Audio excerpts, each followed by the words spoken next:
I had I had just put my daughter to bed, right? And it was a long day at work. Had dinner, put my daughter to bed like I always do, talk to her a little bit. And one thing I love to do is I love to watch sports and do some final touch-ups on my day. And so this day, I did that. I put her to bed.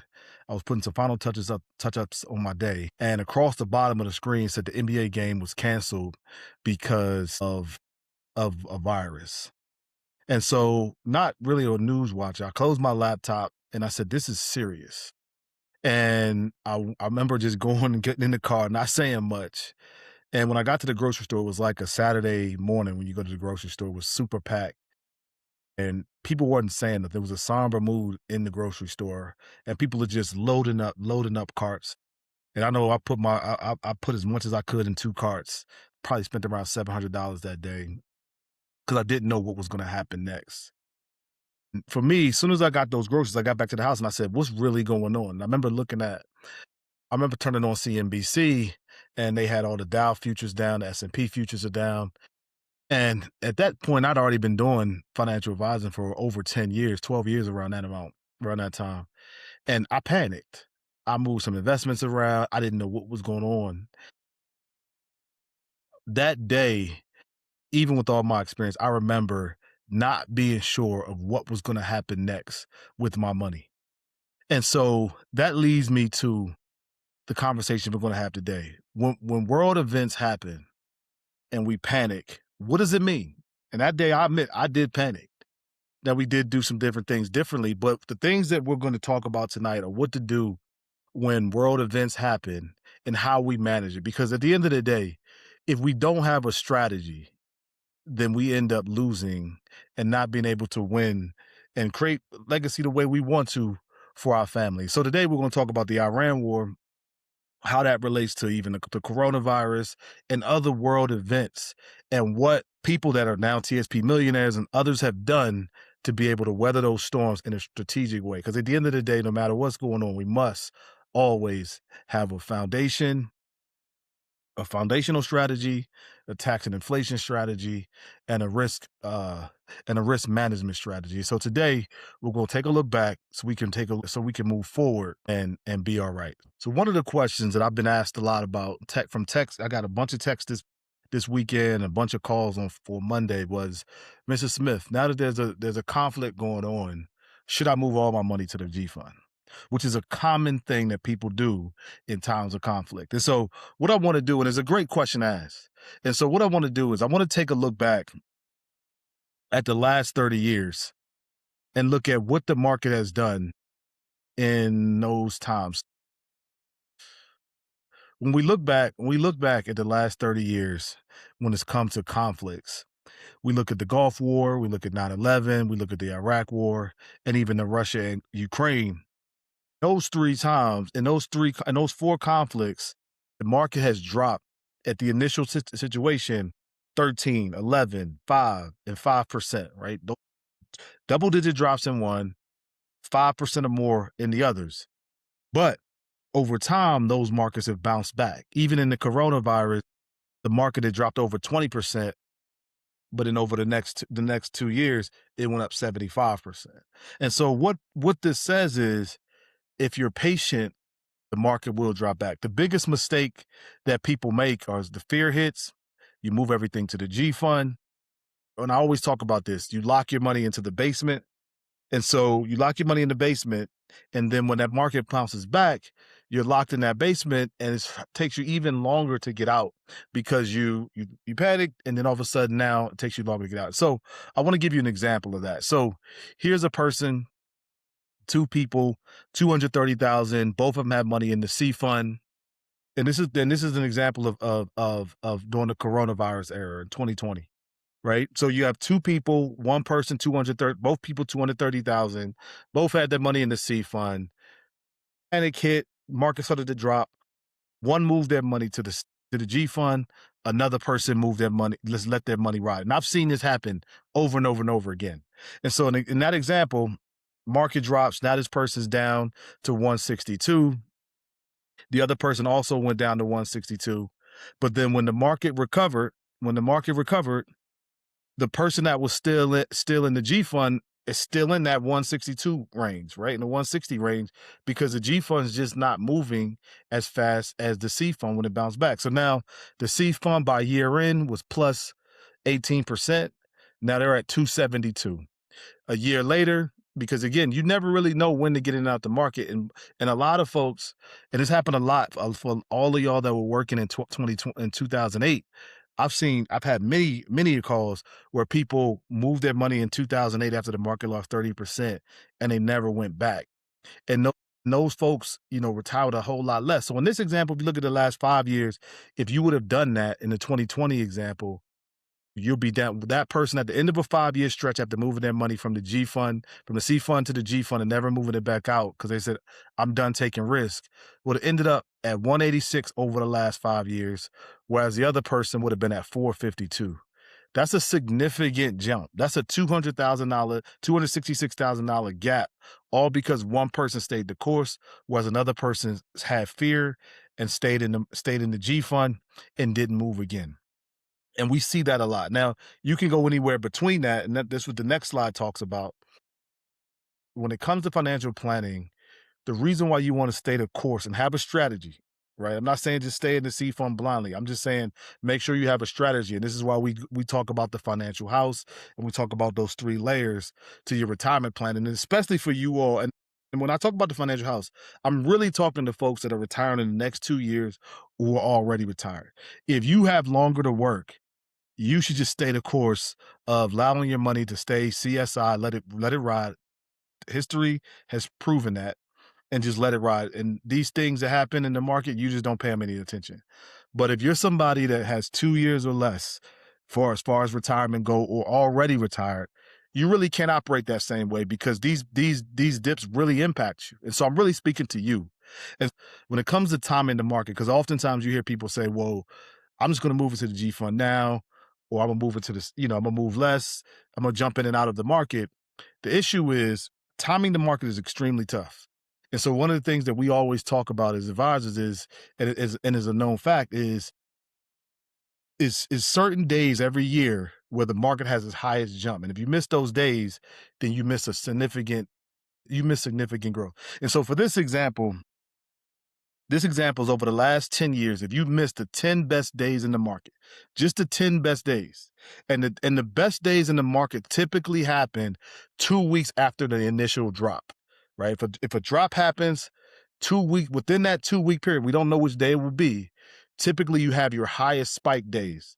And so if a person just missed the 10 best days versus a person that stayed fully invested, you're looking at over the last 20. If you just missed those 10 days, the return average on the S&P 500 is 5.3%. 5.3% is if you just take out the 10 best S&P 500 days, because again, you don't know when they're going to be. Just those 10 over a 10-year period, you're at a 5.3%. And this is an example of somebody with 230,000 in the TSP. At the end of 10 years, you're at 381,000. If you just missed those top 10. Now, if you stay fully invested and ride it all the way out, didn't make any shifts, it's a 12.6% return on the S&P 500 index. That's a $754,000 balance. This is extremely important for folks to say, I want to get in and out of the market and try to time it perfectly. What you want to do is you want to make sure you have a strategy. If you have that strategy, you're able to ride it out so that when those bounce back spike days happen, you're able to have it. And so this is why in Fed Legacy, we talk so much about the financial house because, like I mentioned, we've been doing this now 18 years. We have a ton of experience on our staff, and we're always learning, always learning. And the thing that we want to emphasize to you, if you don't have a strategy, make sure you get one. We call it in Fed Legacy, we call our strategy your financial house. And the benefit of the financial house is when moments like this happen, we're not reacting. Like, I got a few calls this time. Every year is less and less because we're fortifying these financial houses for our clients, but we get referrals, we get all these type of things because when markets drop, people panic. But the thing we instill in our clients is like, look, let's build a foundation. And what that is that's money that's protected, and we want to make sure we protect things for like your income, because the last thing you want to do is a financial disaster happening, and the money that you're pulling for income is the money that is in the market. So, for example, the market drops 10% in a day. Every month, you're pulling income from that account. That's really, really scary. That's really, really scary. And so you want to make sure the money that you're receiving income from is in a protected status, right? So that's one of the first things we make sure we set up when we're meeting with clients. We make sure we put that money in a protected status.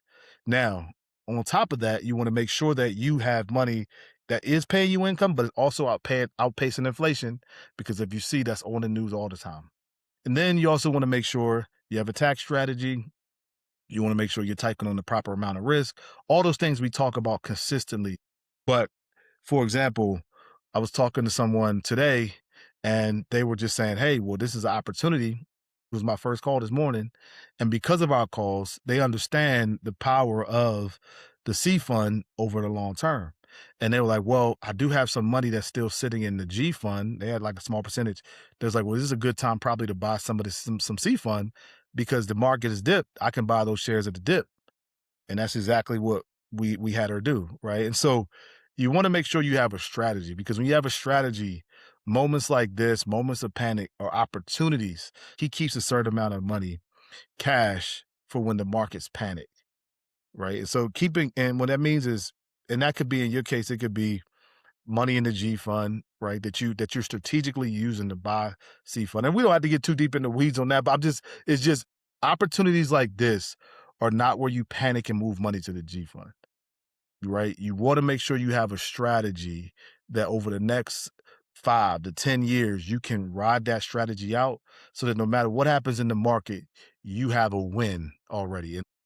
And one of the things that most people panic on is because the money that they're taking income from, the money that they are expecting for long-term care, is tied up in something that is fluctuating, and that's not what you want to do. So what I want to get back to is this: the things you want to do this week. You can watch the news and all that type of stuff, but don't move your TSP based on it. Move your TSP based on a strategy. Make sure you once you have a solid strategy, you don't have to waver from it. You can make small tweaks, but no big panics. Okay, so I want you to check, make sure you have some level of a strategy. We call it the financial house here at Fed Legacy, but if you're managing your own money, make sure you have some money set aside for long-term care and income planning. Make sure you have that percentage of money set aside somewhere, and you understand that. Also, make sure you have a Roth conversion strategy set up. It's super important, especially with the Secure Act. Make sure you so this week look at those things, because again, one other factor is, now that there's war, there's a lot more spending, so there could be a lot. The chances of taxes being higher in the future are very high now, because we're spending a lot of money on a war. So now, chance of tax could be higher. So you want to make sure you have a tax strategy, so you get your taxes out the way. So as your money grows, you're not forced to pay those taxes in the future. And so making sure, so make sure you have that in place this week. Another thing you want to make sure you have in place is an inflation plan, right? So those are the three things. So make sure you have that inflation plan set up, your tax plan set up, your income plan set up this week. Don't make any panics in the market, right? If you're a client of ours, just check in with us on your financial house. We'll make sure. And then another thing is just to stress test your plan. We have what's called the retirement analyzer software, where we take all your numbers, we put them in there. It gives us a full view of your retirement plan and lets you know if it works or not. If you have something like that, or if you have an advisor, make sure you reach out to your advisor. If you want to work with us, you can. But do those things this week, so that you can understand where you stand. Because if not, you can set yourself back unnecessarily. And I could tell you, when we've been doing this for a long time, the people that are TSP millionaires at this stage, that are in their 60s, have millions in their TSP. The majority of them, during the 2008 down the 2008 crisis, financial crisis, they were working in the government during that time. Yeah, 2008 crisis. During that time period, they stayed the course, or they moved the money they had in the G fund into the CS&I funds and allowed that money to bounce back, and they never touched it again. The majority of the people that today that we work with that are TSP millionaires stayed the course during that time. And now they reap the benefit because after that time period, the TSP continued to go up the next three years in a row over 20%. And then when Obama came in office, the TSP, the C fund did double digit returns. I believe 7 out of the 8 years he was president. And so you want to make sure you stay the course, because if you stay the course, you'll create a lot of generational wealth for you and your family. And moments like this are when people make the mistake of just peeling back a little too soon. And this is especially for those that that are still in the government, still got 10 plus years, 5 plus years left. Stay the course. Those that are closer to retirement. Make sure you have your financial house built out. That's what we call it, but just make sure you have a strategy in place that allows you to stay the course, making sure your income is in a fixed place, making sure your money is outpacing inflation and not getting eaten up by the loss of buying power, and making sure you have a tax strategy. So just wanted to put that out there because moments like this, where, like I said, where people can be make you can it can make or break you, right? And so we keep these webinars coming every week. We keep new topics, keep it fresh. Last week we talked about Social Security. We'll talk about that again probably in the next month or two.